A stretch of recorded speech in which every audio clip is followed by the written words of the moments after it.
I love dreaming. I always have. Lucid dreams, recurring dreams, bizarre prophetic dreams.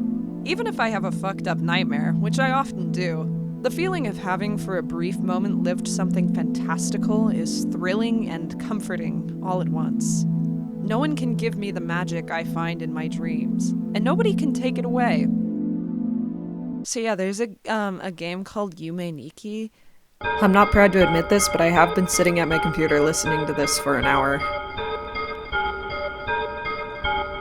I've had to track down Hat and Scarf like 5 times now because I need to get teleported to somewhere to get this effect.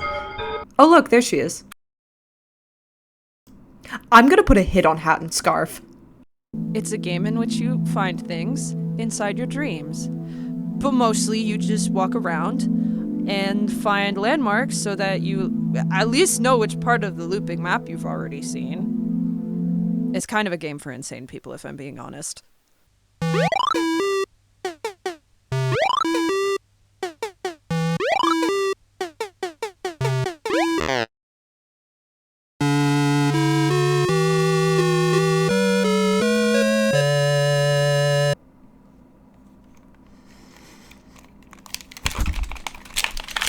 One of the most exciting parts of the game is when you find the bike so you don't have to forever walk at the speed of molasses. Or see this creature here? You might recognize her. That's Uboa, and she's from Umeiki. She's like the most famous part of Umeiki. But statistically, you almost certainly won't find her on a blind playthrough, because there's a 1 in 64 chance that if you walk into this house, and if you turn the lights off once, she'll come out of the floorboards and Uboa you. So why? Why am I and so many other people unreasonably obsessed with this game? I've got 3 words for you. Big, empty spaces. You're so delusional. Don't take it the wrong way. I see inside of your burdened mind. I know that it's tough holding it up. I'll just listen if I can stick around. I wanna hear your insanity.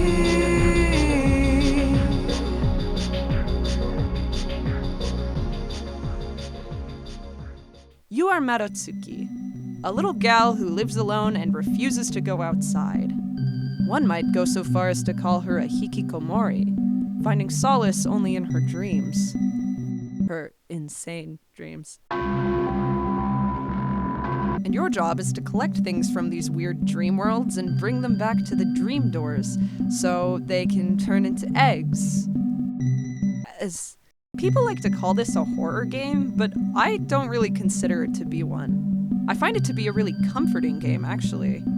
I think people call it a horror game just because some aspects of it can be unsettling. But I don't know. I don't really think it's scary or trying to be scary. It's just atmospheric and surreal and experimental. But I've definitely heard people say it makes them uncomfortable. And it's not just the visuals or the droning music. It's the fact that the gameplay is really weird and inexplicable, and the fact that the whole time you're completely and utterly alone. Because even Marotsuki's dreams are incredibly lonely. There's humanoids, but rarely are there ever real human characters. And they mostly just ignore you regardless. The shoppers in the mall area even avoid you and become deformed if you touch them. Oh, I'm sorry that I'm so upsetting that your body contorted. Some NPCs don't really resemble anything, just abstract weirdness. The fandom has interpreted these characters in very particular ways, and also a lot of them have really silly names. Here, let me introduce you to some. This one is Strober. I think he is eating an egg. We call this one Fleeby because he flees from you. Here we got Dave Spector. Let's see, PC Piscini. Of course, there's... This is me, And then there's fan favorite QQ-kun. Even the bloody corpse in the road has a name. It's Shitai-san. Marry me, Shitai-san. Is this the worst Hear Me Out? I don't know. There's also Dekshi-san, which means drowning, because he's drowning, but there's no handsome fan art of him, so... Oh, and there's also the Toriningen. Their name literally means bird people, and there's two kinds, sane Toriningen and lunatic Toriningen, which will teleport you to an inescapable dead end if they touch you, forcing you to wake up. People have made a lot of theories about this game, like that the Toriningen are representative of Madatsuki's real-life bullies or something. There's no physical copy of the game, so I'm holding up the manga. Did you know there was a manga? I must say, there's a scene referred to as the Toriningen party, where they're all having a picnic that you physically cannot access, and I have never felt more excluded in my life. And when they catch you and force you to pinch yourself awake, it's almost as if they're saying, "What are you doing wasting away inside this dream? You may be young, but not for long. You must preserve yourself. Cut off your skin with the surgical precision of a seamstress and freeze it. Scan every angle of it while it still contains your sexy little sick, disturbed brain. And then, once you've been peeled, go into the life support chamber where nobody can see you, you gross little collection of organs." Did somebody say organs? There's a lot of Umeiki fan theories. I mentioned the Toriningen theories, but also, a lot of the visuals in Umeiki are very bodily, and that can mean a lot for different people. Some people speculate that it's trauma-related. Some think it has to do with dysmorphia. For me, it reminds me of how squicked out I am by my own body. You're telling me that all my troubles and hopes and fears are contained within a squishy raisin, within a porous, fragile meat sack? You're telling me that I am at all times being sorted based on parts of my body that are also too taboo to be discussed? Pervert. You're telling me something roughly the shape of this weird monster is just sitting there inside me? A message from nature whispering, "Come on, do it. Be a little human house. Be a house for a little human, which will drain you of your nutrients and will also look like you. Come on, do it. Take it out. Take it out. The blood will always return until you take it out." But I also find it all really interesting because it squicks me out. I think there might be something deeply wrong with me. There isn't really a grand meaning to the game, but even the most nonsensical of journeys is reflective of its creator, or, in Madatsuki's case, the dreamer. The fandom doesn't try to prescribe a certain lore here, and the game doesn't try to set that up. It just encourages creativity. No matter how much fucking Freud may have tried, there is no real saying that the Toriningen are manifestations in Madatsuki's subconscious of bullies or society. But you know what? In the dream, it sure felt like the feeling of being bullied or isolated. Umeiki is all feeling. There is no canon that must be handled delicately. There's only a character and a situation, and the character is you, and the situation is a chaotic, weird, wonderful dream. A dream that you explore all alone. Well, actually, there's a thing called Umeiki Online. This is a really cool project that allows you to play in browser with other people. Also, there's a whole phenomenon of Umeiki fan games with different main characters who have different kinds of dreams, and that means even more worlds to escape into. No, you live in a society. I live in the Lemonade Edifice. There's Yumetuki, which is a play on words because ni means two in Japanese, so it's pronounced Umeniki. And then there's games like .flow that amplify the horror and add more narrative. The Umeniki genre is like digital installation art. And as much as Umeniki plays on my enjoyment of isolation, there's something very warm about being surrounded by other people who share this weird interest in real time. Why do they have to make that? Whoa! What's going on here? Join the Horde! Okay. Even as much as Madatsuki lives in her own world, it is shaped by the shared stories of her culture. A few NPCs are based on Japanese yokai, like one of my personal favorites, Yuki Onna, and the cat effect makes Madatsuki strike a little maneki neko pose. And there's always sort of a haunting feeling when you find an actual human NPC in the dream. I love going to Poniko's house and hanging out with her.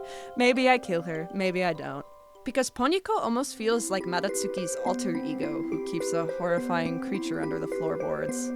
Maybe Madatsuki is dreaming of a real friend she's had. Maybe one she hasn't seen in a long time. Maybe they're two people sharing a dream, and it's not the first time. Hopping into online Umeiki or Umetuki in the middle of the night is just such a pleasant feeling. And there's always this excitement of being deep in a dream world and suddenly finding another person there. I've tried to get people to play Umeiki online with me, but every time their reaction is, I don't get it. That's fair enough, because picking up a game generally means there's a thing that's going to be done, that there will be tasks and rewards. But these games aren't like that. You have to let yourself get lost in them. It's especially different from constant media stimulation. And anyway, as much as I love the ability to roam around with other players, I can't deny that the isolation is truly inseparable from Umeiki.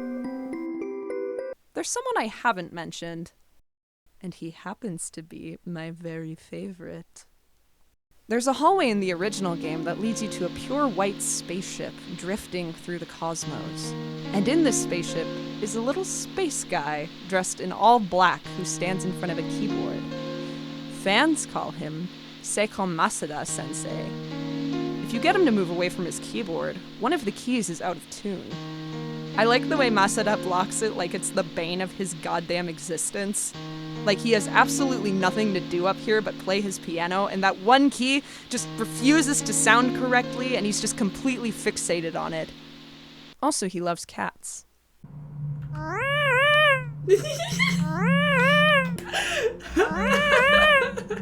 And somehow, I have been made to identify with this wacky little pixel alien man who speaks in sci-fi laser noises. Oh, to be alone in a little ship, accompanied by just your synthy organ noises while drifting through space.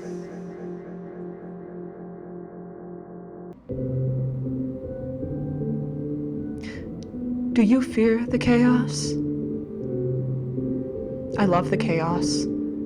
I know that the chaos isn't everything, but because there are other specimens out there interacting with it, it's all just too much. I'd rather engage with the chaos within myself. No, that's too much. This machine doesn't operate properly. It never accepts reality. It's been 20 years and you're still here. Everything falls apart. Unimaginable scenarios become reality and you're still cocooned. I just have one question. And that is, why does Madatsuki kill herself? Okay, well thanks for spoiling the game, asshole. There was one fucking plot point of actual narrative, and you had to go and ruin it for everyone. No, cause see, like, people tend to say it's just because she's lonely or depressed, but I feel like there's gotta be more to it than that. If you want to simulate a dream, you don't have to introduce this character who falls asleep, wakes up, and does it all over again. You don't need to make her a character at all or give her a death scene. So why kill Madatsuki? Maybe she just knew she wouldn't be able to dream forever.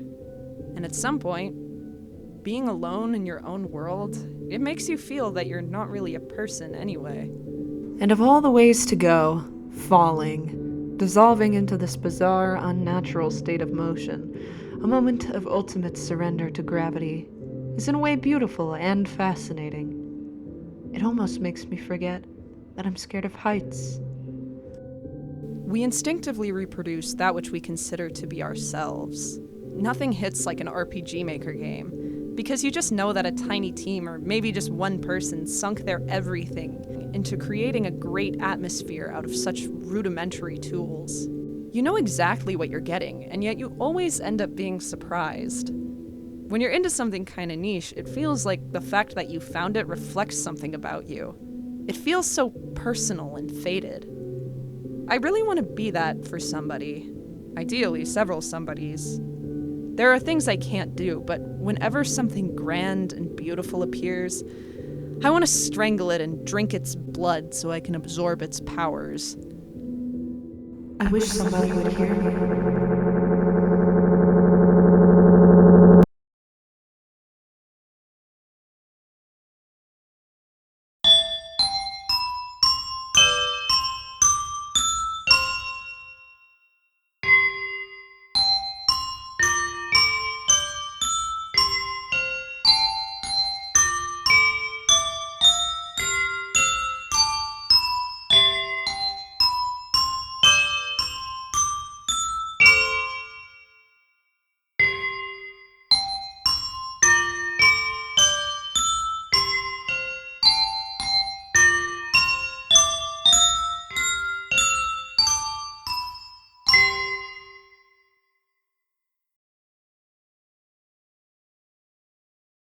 Seiko Masuda-sensei says, "Man cannot live on Maruchan ramen alone.